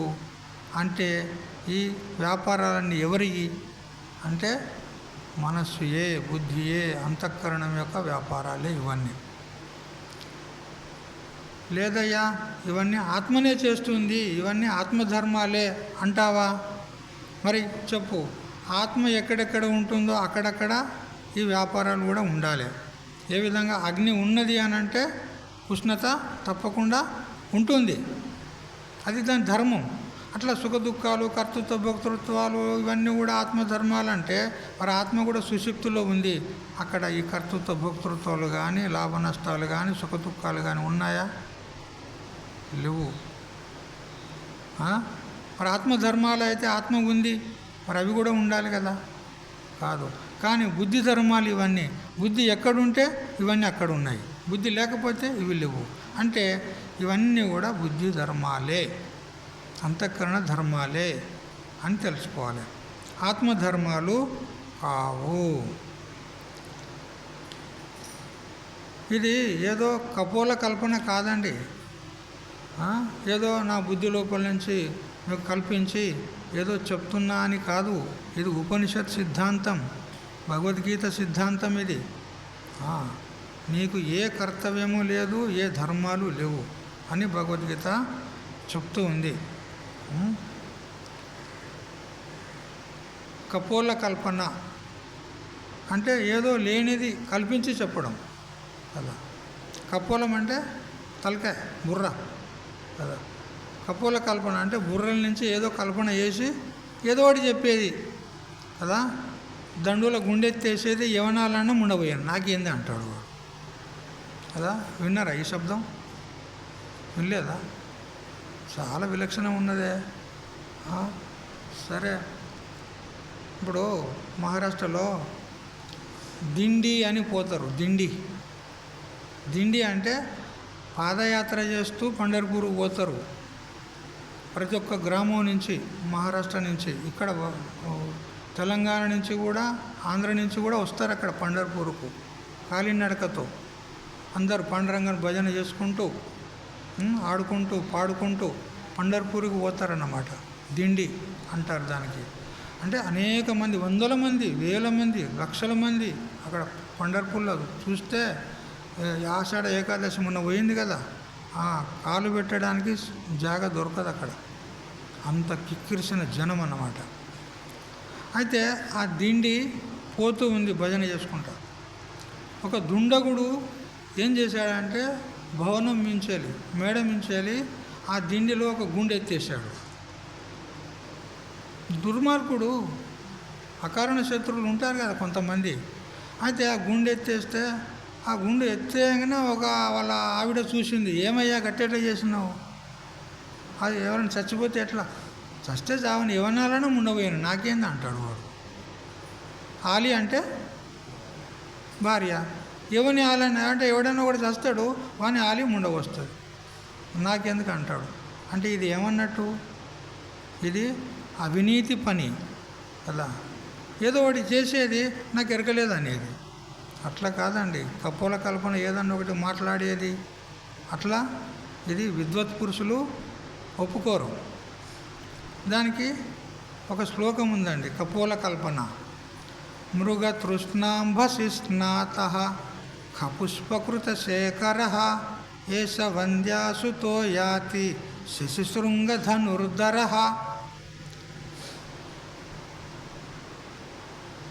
ఒక ఆయన ఉన్నాడు, ఎవరు, వంద్యాసుతుడు.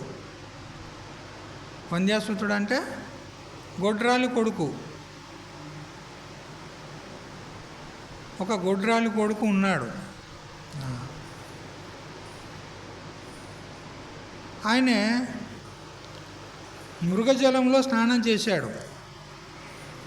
మృగజలం అంటే ఎండమావులు అంటారు కదా, ఎండాకాలంలో ఉసిర భూమిలో కొన్ని, లేదా చౌటి నేలల్లో, లేదా డాంబర్ రోడ్డు మీద మనకు దూరం నుంచి ఇట్లా ఒక యాంగిల్లో చూస్తే నీళ్లు ప్రవహిస్తున్నట్టుగా కనపడతాయి. ఎప్పుడైనా కనపడ్డాయా మీకు? చూలే, ఎండమావులు అంటారు కదా. నీళ్ళు ఉన్నట్టు కనపడతాయి కానీ నీళ్ళు ఉండేయాడా, ఉన్నట్టు కనపడతాయి. ఆ మృగజలం అంటారు దానికే. ఈ వంద్యాసుతుడు, ఈ గొడ్రాలు కొడుకు ఆ మృగజలంలో స్నానం చేశాడు. ఖపుష్ప కృతశేఖర, ఆకాశ పుష్పాన్ని తన జుట్టులో ధరించాడు. ఆకాశ పుష్పాన్ని బాగా వినుండ్రి, ఆకాశ పుష్పాన్ని తన జుట్టులో ధరించాడు. అలా మనం జుట్టులో పూలు పెట్టుకుంటాం కదా, అట్లా అతడు ఆకాశ పుష్పాన్ని ధరించాడు. మరియు శశిశృంగ ధనుర్ధర, కుందేలు కొమ్మును ధనుస్సుగా పట్టుకున్నాడు. కుందేలు కొమ్మును ధనుస్సుగా పట్టుకున్నాడు. యుద్ధానికి పోతున్నాడు అక్కడ. ఎక్కడ? గంధర్వ నగరం మీదికి. గంధర్వ నగరం అంటే ఇప్పుడు ఆకాశంలో మేఘాలు పోతూ ఉంటాయి కదా, మేఘాలు పోతూ ఉంటాయి కదా, ఆ మేఘాలను చూసి చిన్నపిల్లలు ఇంత బాలకులు, ఓ అది గుర్రం పోతుంది, అవో ఏనుగు పోతుంది, అవో పెద్ద చెట్టు ఉన్నది అని అంటారు. ఆ మేఘాలనే అంటే తత్తద ఆకారంగా కనపడేసరికి వాటికి ఆ విధంగా పేరు పెట్టి పిలుస్తారనమాట. అట్లే ఒక నగరంలాగా కనపడింది అనుకో, దాన్ని గంధర్వ నగరం అంటారు. లేదా అద్దంలో కనపడేటువంటి నగరానికి కూడా గంధర్వ నగరం అని ఇట్లా అంటారు.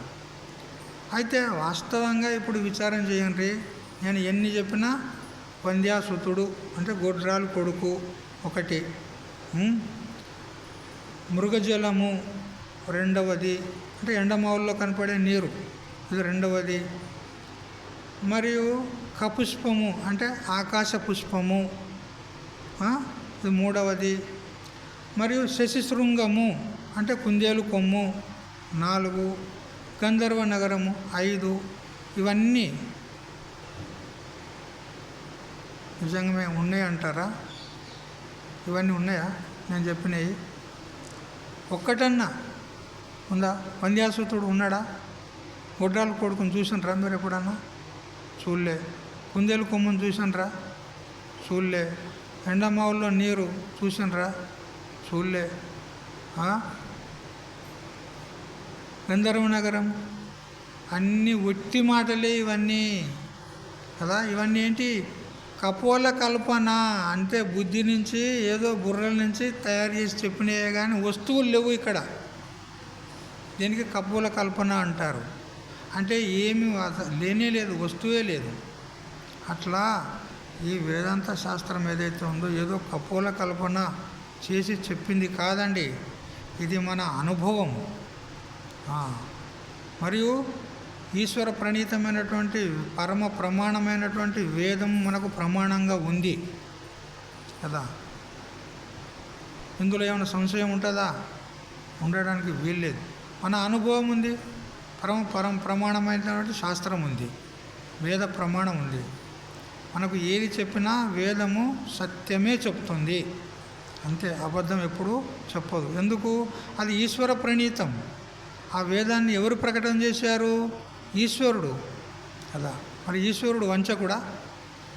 కాదు. సకల జీవుల యొక్క కళ్యాణాన్ని కోరి ఆ వేదాన్ని ప్రవృత్తం చేశాడు.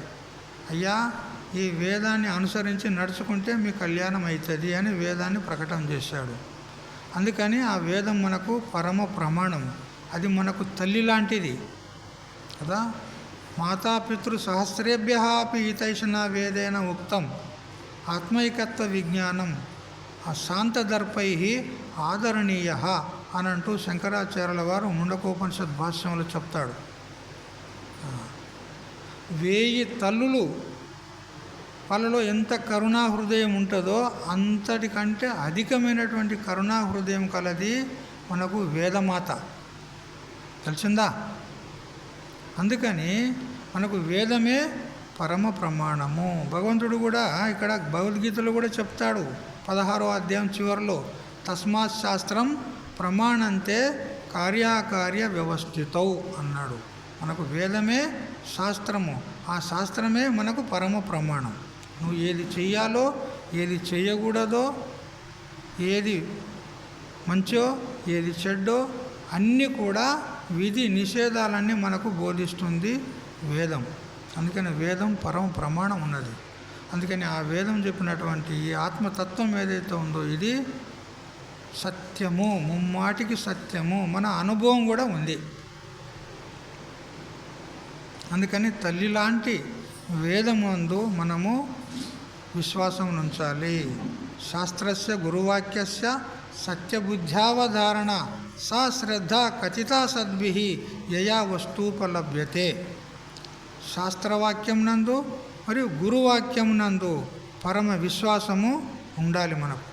అప్పుడే మన కళ్యాణం అవుతుంది. విశ్వాసం లేకపోతే సంశయాత్మ వినశ్యతి, నాశనం అయిపోతాడు. అందుకని తల్లి మాట యందు ఇప్పుడు ఏ పిల్లవానికైనా తల్లి చెప్పిందంటే పరమ విశ్వాసం ఉంటుందా? ఉండదా? తప్పకుండా ఉంటుంది. తల్లి ఉన్నది, వాని కళ్యాణాన్ని కోరేది, వాని మేలు కోరేది కదా. తల్లి చెప్పింది, తల్లి మాట మీద పరమ విశ్వాసం ఉంటుంది. అట్లా మనకు వేదమాత మన తల్లి 1000 తాళుల కంటే కూడా 1000 తల్లుల కంటే కూడా శ్రేష్టమైంది. మాతాపితృ సహస్రేభ్య అపి హితైషణ వేదేన అన్నాడు. 1000 మంది తల్లుల కంటే కూడా హితమును కోరేటువంటి వేదం మనకు. అందుకని తల్లి మాటను మనం విశ్వసించాలి, వేదం మాటను విశ్వసించాలి. ఒక ఆయనే కథ చెప్పాలి, ఎందుకంటే నిద్రపోతుంటారు కదా అందరూ. కథ చెప్పాలి, తప్పది.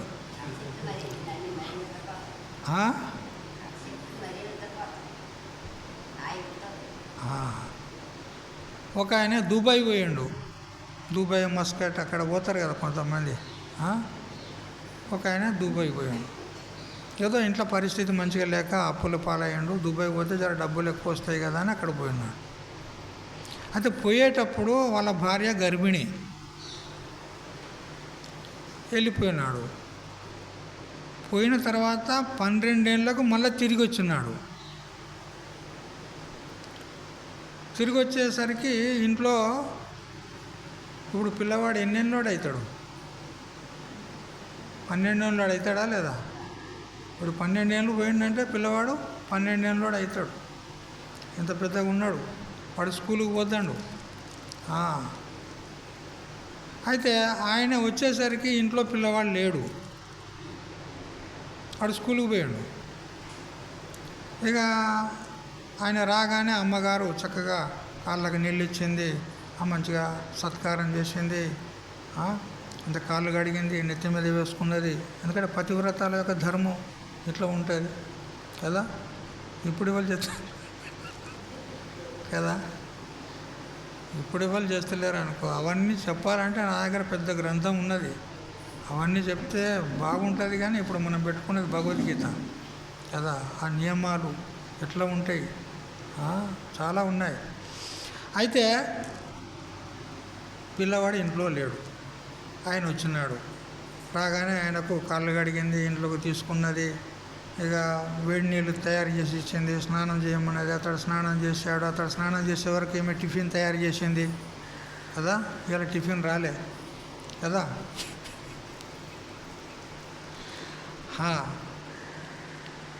టిఫిన్ తయారు చేసింది, ఇక టిఫిన్ తినబెట్టింది, ఇక మంచం వేసింది, మంచిగా బెడ్ వేసింది, అన్నీ వేసి అయ్యా మరి విశ్రాంతి తీసుకోండి, ప్రయాణంలో అలసిపోయి వచ్చారని అయితే ఆయనకు పడుకోబెట్టింది. ఆయన నిండా కప్పుకున్నాడు, పడుకున్నాడు. ఇంతలో పిల్లవాడు వచ్చాడు. పిల్లవాడు వచ్చి మంచమును అటో ఇటు ఎగాదిగా చూశాడు. మా ఇంట్లో మా అమ్మ నేను ఇద్దరమే ఉన్నాం, ఈ మూడోవాడు ఎవడు వీడు కదా. అలా వచ్చి తిష్ట వేసి పండుకున్నాడు మంచిగా నిండా కప్పుకొని, వీడెవడు అనుకోండి. ఇక ఇంతలో ఎవరో ఆ పక్కింటి వాళ్ళు ఇద్దరు ముగ్గురు ఆ అమ్మగారితో మాట్లాడడానికి ఇద్దరు ముగ్గురు అమ్మగారులు వచ్చారు. వాళ్ళకు కూడా ఈ పిల్లవాడు రాకముందుకే ఈ ఇంటి యజమాని వచ్చిండని వాళ్ళకు కూడా తెలిసిపోయింది, అమ్మగారు ఇప్పుడు ప్రసన్నంగా ఉంది అని. అంతా వాళ్ళు కూడా ఆమెను మందలించడానికి వచ్చారు. వచ్చేసరికి వాళ్ళు ఉన్నారు. అదే సమయానికి పిల్లవాడు వచ్చాడు. యుగాదిగా చూశాడు. చూసిన తర్వాత ఎవరితను అని అంటుంటే ఈ పొరిగింటి అమ్మగారులు మీ మీ డాడీ అని చెప్పినారు. మీ నాన్నరా, మీ డాడీ, మీ తండ్రి అని చెప్తే అని బుస్సుమని కిచెన్లోకి పోయాడు అమ్మ దగ్గరికి. వీళ్ళు చెప్పినప్పుడు నమ్మలేవాడు. వీళ్ళు చెప్పారు మీ నాన్నరా, మీ డాడీ రా అంటే నమ్మలేవాడు. సుర్రమని ఆయన కిచెన్లోకి పోయినాడు. కిచెన్లో పోయి అమ్మా అమ్మా అమ్మా ఏం నాన్న, ఆ మంచంలో పడుకున్నది ఎవరమ్మా అని అడిగినాడు. అంటే మీ డాడీ రా, మీ నాన్న అన్నాడు. అట్లనా అని వానికి సంతోషం కలిగింది. అంతలో ఈ మాటల అలజడి లోపల అతనికి మేలుకొచ్చింది. వాడు లేచాడు. మా పిల్లవాడు స్కూల్ నుంచి వచ్చాడా, ఇంత పెద్దోడయ్యిండో, ఎట్లున్నాడో చూడాలని వానికి ఆతురత. వాడు లేచాడు. వాడు లేచి వచ్చాడు. ఇక ఇద్దరు ఎగాదిగా చూసుకొని ఇక ఆనందపడి నా కొడుకు అని వాడు వస్తున్నాడు, మా అయ్యో అని వీడు వస్తున్నాడు. ఇక ఇద్దరు ఆయన కౌగలించుకున్నారు. ఆనంద బాష్పాలు రాలినాయి కదా. ఇన్ని రోజులకు నేను చూసుకోగలిగాను కదా బిడ్డ అని వానికి ఆనందం, నేను చూసుకోగలిగినాను కొడుకు ఆనందం. ఇట్లా అయిపోయింది. ఇప్పుడు ఎవరి మాట నమ్మిండు వాడు? తల్లి మాట నమ్మాడు. వీళ్ళందరూ చెప్తే నమ్మిండా? నమ్మలే. ఇప్పుడు మనకు వేదం కూడా తత్వమసి నాసీత్వం సంసారి అని చెప్తుంది. నాయనా నువ్వు సంసారి కాదరా, తత్వమసి పరబ్రహ్మ స్వరూపుడువు, నువ్వే సచ్చిదానంద రూపుడువు అని మనకు వేదమాత చెప్తూ ఉంది కదా. మరి ఇప్పుడు వేదమాత చెప్పినటువంటి మాట నమ్మాలనా లేదా? విశ్వాసం పెట్టాలనా లేదా? శ్రద్ధ పెట్టాలనా లేదా? శ్రద్ధ ఉంటే ఉంటుందేమో, కానీ అంధశ్రద్ధ ఉండరాదు. వేదం చెప్తుందంట, అయితే కావచ్చు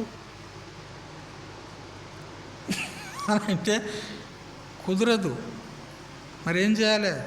వేదము చెప్పినటువంటి బాటలో నడుచుకొని, వేదం చూపినటువంటి సాధనాలను అవలంబించి, శమదమాదులను అవలంబించి, మనము గురుశాస్త్రాలను ఆశ్రయించి మన స్వరూపాన్ని తెలుసుకోవాలి. అప్పుడు వేదం నందు నిజమైన శ్రద్ధ ఉన్నట్టు. మన స్వరూపాన్ని తెలుసుకోకుండా గురువు చెప్పిండు, వేదం చెప్పిండు, భలే భలే బాగా చెప్పిండు, అంటే నడవదు. ఇప్పుడు ఎవరైనా మీకు ఊళ్ళోకి పోయిన తర్వాత ఎవరైనా కలిసి ఒక అమ్మగారు కలిసి, ఏ అమ్మగారు ఎవరో స్వామి వచ్చాడంట సోలాపూర్ నుంచి, ఎలా చెప్పాడు అంటే, బాగా చెప్పాడండి, అద్భుతంగా చెప్పాడు. ఎట్లా చెప్పాడు? బాగా చెప్పాడు. ఎట్లా చెప్పిండు? గది చెప్ప, బాగా చెప్పిండమ్మా అంటే అయిపోతుందా? బాగా చెప్పాడంటే అయిపోయిందా? చెప్పాలనా లేదా? రెండు ముచ్చట్లు ఏమన్నా మేము చెప్పినవి వాళ్ళకి చెప్పాలి, అప్పుడే నువ్వు విన్నట్టు. లేకపోతే బాగా చెప్పిండంటే విన్నట్టేనా? ఏదో వినోదంగా వచ్చి అలాగా కూర్చొని వెళ్ళిపోయినట్టు అంతే. అంటే చెప్పినటువంటి విషయాలను మనం అవగతం చేసుకొని మన అనుభూతం ఉనర్చుకొని నిత్య జీవితంలో దించుకోవాలి, అప్పుడే మనం విన్నట్టు నిజంగా. అది అట్లా వేదం కూడా మనకు నీవే పరబ్రహ్మవు అని చెప్తూ ఉంది. మరి ఆ ఆత్మ ఎలాంటిది అని అంటే, అది చచ్చేది కాదు, మరి చంపేది కూడా కాదు. దీని చేత ఏం తెలుసుకోవాలి? సకల వ్యవహారాలు మనం నిత్య జీవితంలో ఏమేమి చేస్తున్నామో ఇవన్నీ కూడా ఆత్మకు ఏమీ లేవు. ఆత్మ చేసేది కాదు, చేయించేది కూడా కాదు, చచ్చేది కాదు, చంపేది కాదు. ఇదే విషయాన్ని కఠోపనిషత్తు కూడా ద్వితీయ వలిలో చెప్పింది ఉన్నది. హంతా చేన్మన్యతే హంతుం హతశ్చేన్మన్యతే హతం ఉభౌతౌ న విజానీతో నాయం హంతి న హన్యతే. ఇదే భగవద్గీత శ్లోకాన్నే, అంటే శృతిమాత చెప్పినటువంటి విషయాన్నే భగవంతుడు భగవద్గీతలో చెప్పాడు. ఎందుకంటే భగవద్గీత కంటే మొదలు శృతి అక్కడ ఉన్నాయి, అవే ఇక్కడ చెప్పినాడు అన్నమాట. కాబట్టి ఇక్కడ మరి ఆత్మ అది కర్త కాదు, భోక్త కాదు, అది చచ్చేది కాదు, చంపేది కాదు. అర్జునుడు ఏమన్నాడు? నేను ఈ భీష్మ ద్రోణాదులను చంపుతాను, వారు చంపబడతారు అని ఏడ్చుకుంటూ కూర్చున్నాడు కదా. మరి వాస్తవంగా విచారం చేస్తే ఆత్మ చచ్చేదా, చంపేదా? ఏదీ కాదు. మరి ఏదీ కాదన్నప్పుడు యుద్ధం ఎందుకు చెయ్యవు? అందుకని తస్మాత్ యుద్ధస్వ భారత, అందుకని హే భారత, హే అర్జున, యుద్ధం చెయ్యి అన్నాడు కదా. ఈ యుద్ధం చెయ్యి అని భగవంతుడు ఏ శబ్దం చెప్తున్నాడో ఇది భగవంతునికి చెప్పే తాత్పర్యం లేదు, యుద్ధం చేయమని చెప్పే తాత్పర్యం లేదు. మరి ఏం తాత్పర్యము? ఆయన యుద్ధం చెయ్యనని చతికిలబడి కూర్చున్నాడు కదా, అతన్ని ప్రేరేపించి అతనికి కలిగినటువంటి సంశయాన్ని తీర్చడమే భగవంతుని యొక్క అభిప్రాయం, అంతేగాని యుద్ధం చేయమని చెప్పే తాత్పర్యం లేదు ఇక్కడ. మరి యుద్ధం చెయ్యి అని శబ్దప్రయోగం చేసినాడు కదా భగవంతుడు స్వయంగా, తస్మాత్ యుద్ధస్వ భారత అని. మరి దాని తాత్పర్యం ఏంది అంటే కేవలం అనువాదం మాత్రమే అది. ఎందుకు? అతడు యుద్ధం చేయడానికే వచ్చాడు, యుద్ధరంగంలోకి ఎందుకు వచ్చాడు? ఎందుకు వచ్చాడు?